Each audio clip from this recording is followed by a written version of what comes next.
लग्नानंतर होईलच प्रेम मालिकेच्या आजच्या 10 फेब्रुवारीच्या भागात काव्या नंदिनीचं कौतुक करत म्हणते की काय आज कमाल नाचलात तुम्ही दोघं. म्हणजे या संगीत सोहळ्यामध्ये ना तुमची जोडी सगळ्यात भारी दिसत होती. तेव्हा नंदिनी म्हणते की अरे वा, खरं सांगतेस का? तेव्हा काव्या म्हणते की हो ताई, आणि ती लास्टवाली स्टेप अगदी जवाब. तेव्हा नंदिनी थोडीशी नर्वस होते. नंदिनी काव्याला म्हणते की मला काहीतरी सांगायचं आहे त्याबद्दलच. अगं शेवटची स्टेप काय आम्ही ठरवून केलेली नव्हती. म्हणजे तो एक मोठा प्रॉब्लेमच झाला होता. काव्या विचारते की प्रॉब्लेम? तर नंदिनी घडला प्रकार सांगते की कसं डान्स करत असताना नंदिनीचं ब्लाऊज अचानकपणे उसवला.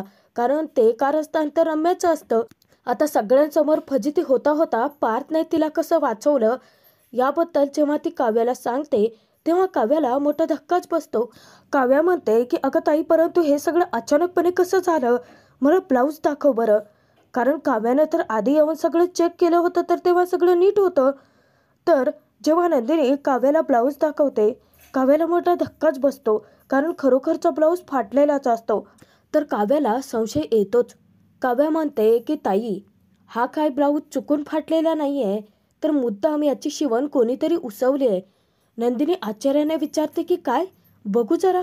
नंदिनी तिथे काव्याला धक्क्याने विचारते की परंतु असं कोण का करू शकतं? तर नंदिनीचा आता विश्वासच बसत नसतो. इकडे रम्या तिच्या आईला वसुहत्याला सांगते की हो, हे सगळं मी मुद्दामच केलं होतं. नंदिनीची ब्लाऊजची शिवण मी मुद्दाम उसवली होती. कारण सगळ्यांसमोर मला नंदिनीची लाज, तिची इज्जत चव्हाट्यावरती आणायची होती. एवढं सगळं प्रयत्न केले, परंतु त्याचा काही उपयोगच झाला नाही, असं उलट वसुहत्याला ती सांगते. रम्या इतक्या नीच खालच्या तराला उतरली याच्यावरती आता वसुहत्याचा सुद्धा विश्वास बसत नसतो. तर काव्या नंदिनीला म्हणते की कोण, कसं, कधी केलं मला काही माहिती नाही आहे ताई. परंतु हे बघ ना, ब्लाऊज इथे तिथे फाटेल ना, परंतु इथे वरच्या ठिकाणी प्रिसाइजली कसा काय फाटू शकतो? तर नंदिनी आता थोडीशी डिस्टर्ब होते. तेव्हा काव्या तिला समजावते की बस, आता उगाचच त्याचं टेन्शन नको घेऊ. आयत्या वेळी सगळं मॅनेज झाले ना, मग तू ब्लाऊज टाकून दे बरं. असं म्हणत नंदिनीच्या हातातला ब्लाऊज ती खालती फेकते. तर नंदिनीला त्या टेन्शनमधून बाहेर काढण्यासाठी काव्या मुद्दामच नंदिनीला चिडवते की ते काहीही असू देत, आमची ताई ना सुपर लकी आहे. तेव्हा नंदिनी हसत म्हणते की मी आणि सुपर लकी का बरं? तेव्हा काव्या म्हणते की कारण पार्थ तिचे होणारे अहो आहेत. इकडे चावताळलेली रम्या वसुहत्याला सांगते की ऐनवेळी सगळं पार्थने सावरून घेतलं. अगाई सगळं माझ्या हातून सुटत चाललंय गाई. हे सगळं माझ्या नजरेसमोर घडतंय. उद्या काय पार्थ आणि नंदिनीचं लग्न होताना मी त्यांच्या समोर उभं राहून त्यांच्या डोक्यावरती अक्षता टाकायच्यात का? हे सगळं पाहण्यापूर्वी ना मी ना, असं म्हणत जेव्हा रम्या नुसता संताप व्यक्त करत असते, वसुहत्या तिला समजावतात की रम्या, आधी तू शांत हो बरं. कारण उद्या पार्थचं फक्त आणि फक्त तुझ्याशी लग्न होईल. असं वसुहत्याने तिथे गौप्यस्फोट करता रम्या विचारते की आणि ते कसं होणार आहे? आता नंदिनीला कसं गायब करायचं आणि त्या जागी रम्याचं पार्थचं लग्न कसं लावायचं याचं प्लॅनिंग तर वसुहत्याचं ठरलेलंच असतं. तर काव्या नंदिनीला म्हणते की ताई, तू खरंच नशीबवान आहेस. कारण तुझ्या आयुष्यात तुझ्यासोबत तुझा पार्टनर असा आहे ना की तो तुझ्या प्रत्येक पावलावरती तुझी साथ देईल. प्रत्येक क्षणी तो तुला प्रोटेक्ट करेल. आणि एवढंच नाही हा ताई, तर तो तुला कधीच कोणाच्या समोरही झुकू नाही देणार. काव्या पार्थचं कौतुक करून थकतच नसते. तर हैराण होतच नंदिनी काव्याला म्हणते की अगदी बरोबर आहे. पार्थने ती सिच्युएशन आज हँडल केली नसते ना, तर आज माझी काय फजिती झाली असती सगळ्यांसमोर. अगदी लाजिरवाणं वाटलं असतं मला. नंदिनी मोठ्या विश्वासाने काव्याला म्हणते की माझा पार्थवरती पूर्ण विश्वास आहे. तर काव्या म्हणते की हो, कारण त्या दिवशी नाही का त्यांनी मला मंदिरात पडताना सुद्धा पार्थने वाचवलं होतं. तर नंदिनी म्हणते की अगं हो, या कठीण प्रसंगातच माणसाची खरी पाळत करते. आणि कोणताही कसलाही कठीण प्रसंग येऊ देत, पार्थ माझ्यासोबत कायम उभे असतील. असं नंदिनी म्हणताच काव्या मुद्दाम तिला चिडवते की असतील असतील. तुझे पार्थ आता तुझ्या अवतीभोवती सगळीकडे असतील, तुझ्या पाठीशी खंबीरपणे उभे राहतील आणि तुझ्या नावापुढेही तेच असतील. तेव्हा नंदिनी आता जोरजोराची हसायला लागते, कारण आता तू होणार आहेस सौ नंदिनी पार्थ देशमुख. असं काव्याने म्हणताच नंदिनी अगदी लाजरी बुजरी होते आणि हसायला लागते. इकडे वसुआत्या रम्याला सांगते, उद्या मी पार्थचं नाव नंदिनीच्या नावापुढे लागूच देणार नाही, कारण पार्थ नंदिनीची पत्नी होणारच नाही. तेव्हा रम्या विचारते की आणि हे सगळं तू कसं मॅनेज करणार आहेस. तेव्हा रम्याला काही धीरच धरवत नसतो. तिला ठरलेलं तिचं प्लॅनिंग ऐकायचं असतं. वसुआत्या म्हणते की रम्या, उद्या देशमुखांची सून फक्त तूच होणार आहेस. उद्या तुझ्या नावापुढे फक्त आणि फक्त पार्थ देशमुखचंच नाव लागेल. सौ रम्या पार्थ देशमुख. असं वसुआत्याने म्हणता रम्या अगदी हरवून जाते आणि आनंदाने वेडीपिशी होते. वसुआत्याने आता कितीही प्लॅनिंग ठरवलेलं असलं तरी नियतीच्या मनात मात्र वेगळंच काहीतरी असतं. त्यानंतर दुसरा दिवस अखेर उजाडतोच, तो म्हणजे पार्थ नंदिनीच्या लग्नाचा. तर आता तिथे नंदिनीला कठीण कसोटीला उतरावं लागणार असतं. तर जीवा पार्थला तयार करत असतो, तर इकडे काव्या नंदिनीला तयार करत असते. तर नंदिनीने सुंदर अशी टिकले लावून नाकामध्ये नथ घालून ती खूप सुंदर अशी तयार झालेली असते. तर तिकडे पार्थने सुद्धा सोहळं नेसलेलं असतं आणि अंगावरती शेलाही घेतलेला असतो. तर पार्थ नंदिनी दोघे आता खूप सुंदर तयार झालेले असतात. तर जीवायुग दोघेही पार्थचं कौतुक करत असतात. तर इकडे शारदा, आरू, काव्या तिघेही नंदिनीचं कौतुक करतात. काव्या म्हणते की आई, आपली ताई किती सुंदर दिसते ना. नाही म्हणजे गौरीहाराच्या पूजनाच्या साडीतच इतकी छान दिसते, ती नवरी बनून नटल्यानंतर तर किती छान दिसेल. तर नंदिनी थोडीशी नर्वसच असते. नंदिनी विचारते की खरंच का. तर काव्या मुद्दामच म्हणते की आरू, आपली ताई ना एरवी नानकटाईसारखी दिसते, परंतु आज बघ नुसता शाही तुकडा. तेव्हा नंदिनी तिला एक फटका देत म्हणते की गप्प बसा काव्या. तर तिथे त्या चौघी आता फिदी हसत असतात. तर आरू मस्करी करत म्हणते की आता तुला पाहिल्यानंतर ना जिजूंची तर विकेटच पडणार आहे. तर काव्या म्हणते की क्लीन बोल्ड, विचारायलाच नको आहे काही. परंतु शारदा तिच्या मुलीच्या बाबतीत आता हळवी होते आणि ती म्हणते की किती सुंदर दिसते माझी लेक, कोणाची दृष्ट नको लागायला. असं म्हणत नंदिनीला ती काळा टीट लावते. आरू काव्या दोघेही म्हणतात की आई, आता तू इमोशनल होऊ नकोस हा. तर आरू तिथे म्हणते की आई, आपण आता कोणीही रडायला नको. काय आहे, उगाचच आम्ही एवढं मेकअप केलेला सगळा वाया जाईल ना. तर काव्या म्हणते की हो, आपण एक काम करूयात ना आई, आपण ताईची पाठवणी करताना ना बिनधास्त रडूयात. म्हणजे जेवढं रडू येईल ना तेवढं रडूयात. म्हणजे कसं, एकदा जो मेकअपचा धुवा उडवायचा आहे तो उडवूनच टाकूयात. असं काव्याने मस्करीत बोलताना तिथे त्या चौघी पुन्हा हसायला लागतात.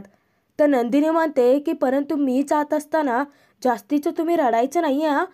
तेव्हा काव्य आरू म्हणतात की का. तर नंदिनी म्हणते की का म्हणजे आता तुम्ही जास्त रडायला लागलात तर माझी जायची इच्छा नाही ना होणार. तेव्हा काव्या नंदिनीला मिठीत घेत म्हणते की ताई, अगं उलट तिकडे जाताना तुला आमची गरजच पडणार नाही आहे, कारण तुझ्यासोबत तुझे पार्थ देशमुख असतील ना. तुझ्या हातात हात देत ते तुझ्यासोबत साथ देतील ना. आणि एवढंच नाही, ते तुम्ही दोघे शॉपिंग करत असताना तू असं पुढे चालायचं आणि तुझ्या शॉपिंगच्या पिशव्या उचलून ते तुझ्या मागे असतील ना. असं काव्या नंदिनीला चिडवते. तेव्हा नंदिनी खूप लाजायला लागते. तर आरू म्हणते की एक मिनिट, मग सगळं जर जिजू करत असतील तर ताईने काय करायचं. तेव्हा नंदिनी हळूच म्हणते की मी सिनेमन कॉफी करेन ना. तेव्हा पुन्हा त्या चौघी आता फिदी हसायला लागतात. तर काव्या नंदिनीचा हात हातात घेते. नंदिनीला विचारते की ताई, नक्की तुला कसं वाटतंय. म्हणजे पोटात बटरफ्लाय फुटतायत, डोक्यात लाडू फुटतायत आणि हृदयाची धडधडी वाढली असेल ना. तेव्हा नंदिनी हसायला लागते. तर काव्या नंदिनीला म्हणते की ताई, आता काही तासांनी तुझं आयुष्य अख्खं बदलून जाणार आहे. तेव्हा शारदा तिला म्हणते की काव्या, उगाचच आता तिला भीती घालू नकोसा. परंतु इथे नशिबांचा खेळ बदलणार असतो. कारण जसं नंदिनीचं आयुष्य बदलणार असतं त्याचप्रमाणे इथे काव्याचं आयुष्य देखील बदलणार असतं. तर तिथे शारदा म्हणते की माझ्या मुलीला अगं जरासे आनंदी तर राहू द्यात, सतत काय चिडवताय तुम्ही.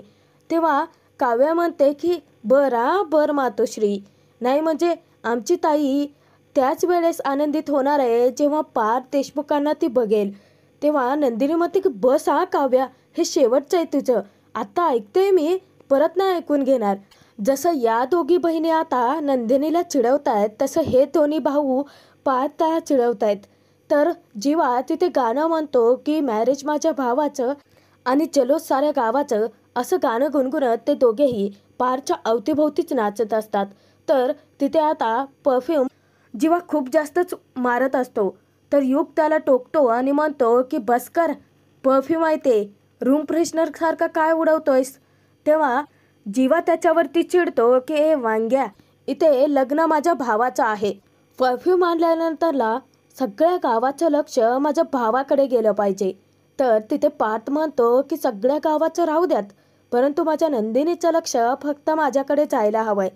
तेव्हा जीवा युग दोघेही त्याला चिडवतात की आहा नंदिनी काय, आणि ते पार्थला आता गुदगुलच करायला लागतात. ते दोघेही जेव्हा पार्थला चिडवतात तेव्हा मानिनी येते आणि मानिनी म्हणते की बस बस, अरे किती चिडवताय त्याला. आणि ती आता पार्थच्या डोक्यावरून हात फिरवत त्याची मया करते, त्याला काळा टीटही लावते आणि त्याचं कौतुक करत म्हणते की किती देखणा दिसतोय माझा मुलगा. तर जीवा त्याच्या आईला म्हणतो की आई आता हवे तेवढे लाड करून घ्या, लग्नानंतर दादा काय तुझ्या हाती लागणार नाहीये. तो आणि त्याची नंदिनी, हो ना दादा. आणि पुन्हा ते दोघेही त्याला चिडवायला लागतात. पार्थ त्याच्या आईला म्हणतो की आई अगं काहीही झालं तरी मी काही तुझा पिच्छा सोडणार नाहीये. तेव्हा मानिनी म्हणते की हेच तुला करायचं नाहीये, अरे नंदिनी आपल्या घरी येते ना आता, मग ती तुझी फर्स्ट प्रायोरिटी असली पाहिजे, जास्तीचा वेळ तर तू तिला दिला पाहिजे. अरे ती मुलगी जी येणार आहे ते आपल्या घरात नवखी असणार आहे ना, मग तिला सांभाळून घेण्याची जबाबदारी तुझी आहे पार्थ. अरे माझं काय आता, मला हवे असणारी सून तर मी माझ्या घरात आणते, आता मी रिटायर व्हायला मोकळी ना. आता त्या दोन्ही भावंडामध्ये मानिनीही मिसळते आणि तीही आता पार्थची मस्करी करायला लागते. तर जीवा म्हणतो की याला काय अर्थ आहे आई, अगं तू तर आता रिटायर कशी होऊ शकते, उलट तुझं प्रमोशन होणार आहे, कारण तू आता सासू होणार आहेस ना. मग तू तुझ्या सुनेला असं धाकात ठेवायला पाहिजे, नंदिनीला उठ म्हटलं की उठायला पाहिजे आणि बस म्हटलं की बसायला पाहिजे. तेव्हा मानिनी म्हणते की तुम्हा दोघांना कधी मी असं वागवलेलं नाही आहे, मग मी नंदिनीला का तसं वागवायचं. तर जीवा युग गाणं गुणगुणतात की क्योंकि सास भी कभी बहू थी. तर तिथे मानिनी म्हणते की नंदिनीवरती मी अगदी माझ्या मुलीसारखंच प्रेम करणार आहे. तेव्हा युग म्हणतो की बघूयात ना, घोडं मैदान काही दूर नाही आहे आता. तेव्हा मानिनी म्हणते की मुहूर्त पण दूर नाही आहे हा, आणि तुम्ही दोघे इथे काय गप्पा मारत बसल्यात, चला माझी मदत करा, असं म्हणत युगला पुढे ढकलते. तर जीवा म्हणतो की चल जा काम कर. तेव्हा मानिनी म्हणते की तुझं काय आहे इथे. तर जीवा म्हणतो की माझं काय आहे, मी पण येतोय ना, करतोय ना काम. आणि मानिनी त्यालाही पुढे घेऊन जाते. तेव्हा पार्थला आता हसू अनावर होतं. तर इकडे रम्यासुद्धा खूप सुंदर अशी तयार झालेली असते, अगदी नटून थटून ती अगदी नवरीसारखीच दिसत असते. तर रम्या स्वतःच्या लिपस्टिकने आरशावरती रम्या पार्थ देशमुख असं लिहिते आणि आनंदाने वेडीपिशी होत मोठ्या मोठ्यानेच ओरडायला लागते की रम्या पार्थ देशमुख, आता हे नाव माझं खरं होणार आहे, आज माझं प्रत्यक्षात स्वप्न उतरणार आहे. इतक्यातच वसुहत्या जेव्हा रम्याच्या खांद्यावरती हात ठेवते, रम्या डचकते. वसुहत्या तिच्यावरती खेकसते की मूर्ख आहेस का तू रम्या, अगं असं ओरडून ओरडून जगाला काय सांगतेस, कोणी ऐकलं असते तर किती मोठा प्रॉब्लेम झाला असता. जेव्हा वसुहत्याचं लक्ष आरशाकडे जातं पाहते तर त्याच्यावरती रम्याने स्वतःचं पार्थसोबतचं नाव लिहिलेलं असतं. तिच्या डोक्यातच तिडीक जाते. तर ती त्या आरशावरचं नाव पुसण्याचा प्रयत्न करते तेव्हा रम्या अडवत्याने म्हणते की अगं आई, असं काय करतेस तू, आता जे काही होणार आहे तेच तर लिहिलंय ना मी. तेव्हा चिडलेली वसुहत्या तिला समजावते की रम्या तुझा काय मूर्खपणा चाललाय, अगं जे होणार आहे ते होणारच आहे, परंतु झालेलं तर नाही आहे ना. अगं तुझी एक चूक रम्या आपल्याला खूप जास्त महागात पडू शकते. काय मूर्खपणा चालवलायस तू आणि अशी का तयार झालीयस? रम्या म्हणते की ओके ठीक आहे, चुकलं माझं. परंतु आई ओरडू नकोस ना गं माझ्यावरती. माझं लग्न होणार आहे ना आज. बरं ते जाऊ देत. तू मला हे सांग की मी नक्की कशी दिसते? बघ छान दिसते ना, अगदी नव्या नवरीसारखी. तेव्हा वसवात तिच्यावरती खेकसते की परंतु तू इतकी का नटलीयस? तर रम्या विचारते की म्हणजे आता माझ्या नटण्याचा पण तुला प्रॉब्लेम आहे का? वसवात्या रम्याला समजावण्याचा प्रयत्न करते परंतु रम्याच्या डोक्यात काही शिरतच नाहीये. मूर्खपणा करायचा तो ती करतच राहते. चिडलेली वसवात्या म्हणते की तू तर नंदिनीच्या वरचढ दिसतेस. तेव्हा रम्या तिथे म्हणते की ती तर मी आहेत. परंतु वसवात्या तिला आता खूप ओरडते आणि तिने जेवढे काही एक्स्ट्रा दागिने घातलेले असतात ते सगळे दागिने ती काढायला सुरुवात करते. रम्याला तिच्या आईचा आता खूपच राग येत असतो. कारण वसवात्याला आता कोणतीही रिस्क घ्यायची नसते आणि रम्याच्या मूर्खपणाचा कळसच वाढलेला असतो. इकडे नंदिनी खूप सुंदर अशी तयार होऊन स्वतःला आरशात निहाळत असते. नेमकं तिथे पार्थ येतो आणि पार्थला पाहून नंदिनी अगदी लाजरीबुजरी होते. तेव्हा पार्थ एकटक त्याच्या नंदिनीकडे पाहतच राहतो. नंदिनी पार्थच्या समोर खूपच लाजत असते. तर पार्थची नजर मात्र नंदिनीवरून हटतच नसते. जेव्हा पार्थ नंदिनीचे केस बाजूला सारत असतो तेव्हा नंदिनीचा पदर आता खालती पडणार. तर नंदिनी वेळीच तो सावरते आणि आता नर्वस नजरेने ती पार्थकडे पाहायला लागते. तेव्हा पार्थ डोळे मिचकावतो आणि नंदिनीचा जो पदर रिसटलेला असतो त्या पदराला तो स्वतः आता पिन लावायला लागतो. परंतु नंदिनीला झालेला हा एक भास असतो. तिला सतत पार्थची जाणीव होत असते. सतत पार्थचे भास होत असतात कारण नंदिनी पार्थच्या प्रेमात पडलेली असते. जेव्हा नंदिनी डोळे बंद करून ते स्वप्न पाहत असते नेमकं काव्य येऊन तिच्या हातातली पिन खेचते. नंदिनी जेव्हा मागे वळून पाहते तर धक्क्याने विचारते की काव्य तू इथे? आणि ती आजूबाजूला पार्थला शोधायला लागते. काव्य म्हणते की हो मीच आहे. काय झालं? तू कोणाला शोधतेस का? तर काव्याला आता नंदिनीला चिडवत म्हणते की अच्छा पार्थ देशमुख काय? तेव्हा नंदिनी लाजायला लागते आणि नंदिनी म्हणते की चल चल असं काहीच नाहीये. तेव्हा काव्य बरोबर ओळखते आणि नंदिनीला चिडवत म्हणते की बाप रे, दिवसाढवळ्या पार्थ देशमुखचे स्वप्न रंगवते माझी बहीण. तेव्हा नंदिनी पुन्हा म्हणते की काव्य असं काहीच नाहीये ग आणि ती लाजायला लागते. तेव्हा काव्याने बरोबर ओळखलेलं असतं. एवढ्या छान मूडमध्ये सुद्धा नंदिनी थोडी इमोशनल होतेच आणि ती काव्याला म्हणते की कधी कधी ना या विचारांनी सुद्धा भरून यायला होतं अगं काव्या. म्हणजे आता माझ्या साडीला पिन लावून द्यायला, माझ्या डोक्याची चंपी करायला आणि माझ्यासोबत शॉपिंगला यायला आता तू नसशील ना काव्या. तेव्हा काव्यालाही तितकंच वाईट वाटतं आणि दोघीही बहिणी आता हळव्या होतात. तर नंदिनीला तिथे आता रडू अनावरच होतं आणि ती खरोखरची रडायला लागते. तेव्हा काव्या तिला समजावते की ताई अगं गप्प बस, एवढं वाईट वाटून कशाला घेतेस तू? आणि ती तिचे अश्रू पुसते.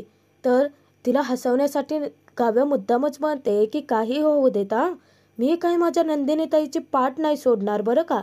तेव्हा नंदिनी काव्याला घट्ट मिठी मारते आणि हसायला लागते. तर मित्रांनो आजचा हा भाग इथेच संपतोय. पुढील भागात आपण पाहणार आहोत नंदिनी पार्थ दोघेही भेटतात आणि ते दोघेही जेव्हा खोलीत बोलत असतात एकांतात तर रम्या चोरून त्यांचं बोलणं ऐकते. तर पार्थ म्हणतो की आज आपण एकमेकांच्या मनात किंतु परंतु नको ठेवायला, जे काही असेल ते बोलूयात. तेव्हा नंदिनी म्हणते की मला तुमच्याशी बोलायचं होतंच पार्थ. तर वसवात्या दीपकला फोन करून प्लॅन समजावतात की आज याच लग्न मंडपात 2 लग्न होतील. एक म्हणजे पार्थ रम्या आणि दुसरं म्हणजे दीपक नंदिनी. परंतु त्यांचं स्वप्न आता हे भंगणार असतं.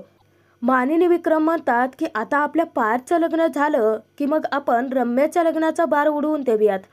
तेव्हा वसवात्या त्यांना म्हणते की हो, हेही माझ्या मनात चालूच आहे. परंतु तिच्या डोक्यात वेगळंच कारस्थान सुरू असतं. तर नंदिनीला येणाऱ्या संकटाची चाहूल लागलेली असते. शारदा जेव्हा तिला गौरीहार पूजायला सांगते तेव्हा नंदिनी म्हणते की मला खूप भीती